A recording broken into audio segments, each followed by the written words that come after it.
અને મોરે અંબ છાયા કરે દેવો જયકાર એવી અખંડી જળમ બાજોત વડીમાં વડલા વાળી વંદન હજાર તક ત્રિશુરાળી ઉજિયાળી નોરતા રૂપાળી રમેન લીએ રંગ તાળી સજી છોડ શણગાર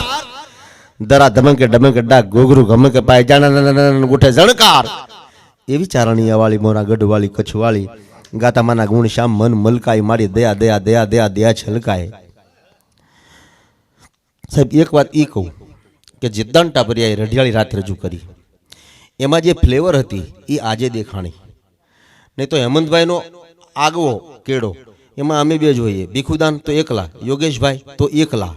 આ જે રંગોળી એના ઘણા વર્ષે આપણે દર્શન કર્યા જુદી જુદી પેઢીઓ જુદી જુદી ફ્લેવર સાહિત્યની સેવા આ રીતે આપણે કરવી જોઈએ અને મને એમ થાય છે કે આ રીતે જ સાહિત્યનો અને ગાવાનો પૈસો લીધા વગર જેમ બહેનો નવરાત્રિમાં ગરબા ગાય તો ક્યાં પૈસા લે છે એમ જે ગાય એ પૈસા વગર ગાય તો કેવું પૈસાનું ઉપાર્જન બીજી રીતે થઈ શકતું હોય છે હા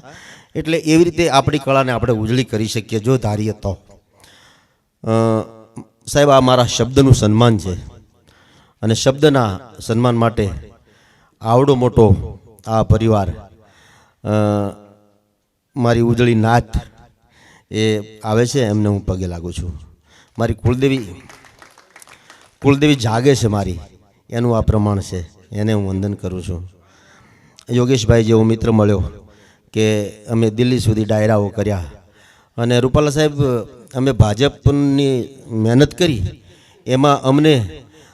અમે અમારી મસ્તીમાં જ હતા એમાં અમે તો અમારું પામતા જ હતા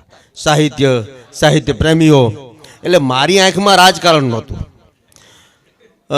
અને મારે જે કરવું હતું મેં કીધું રોડ એક બની જાય તો સારું 5 વર્ષ વાયા ફેર્યો એમાં એવું હતું કે રૂપાલા સાહેબ તરત કહે પણ મારે કેમ કહેવું આ ભાઈઓનું કીધું ગંભીર હોયો પણ રાજકારણમાં રાજ રમત ન હોય રાજ રસ મસ્તી અને તમામ લોકોનું હિત રાજકારણમાં હોય એવા જે સાંપ્રત યુગના નેતાઓ એમાં એક વાજપેયી અને બીજો ગુજરાતમાં પુરુષોત્તમ રૂપાલા છે સાહેબ એટલે અને આવો આ કેન્દ્રનો પ્રોગ્રામ કહેવાય બોલો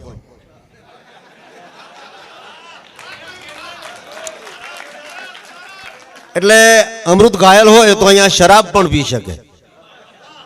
કેન્દ્રમાં તો છૂટ હોય ને કેન્દ્ર પ્રદેશ બની ગયો આ કહેવાય પણ વાયરા ભેળી વાય છે કેડી ક્યાંક મને લઈ જાય છે કેડી હે કોક ત્રિભેટે થાશું ભેળા લ્યો હવે ફંટાય છે કેડી એ સાહેબ 3જા ધોરણમાં વાંચ્યા પછી કવિતામાં રમવાનું જેને મન થયું એવો ઋષિ આજે હાજર છે એને હું વંદન કરું છું શારદાને વંદન કરું છું બધાએ ના હું નામ લેવા બેહું તો મોડું થઈ જાય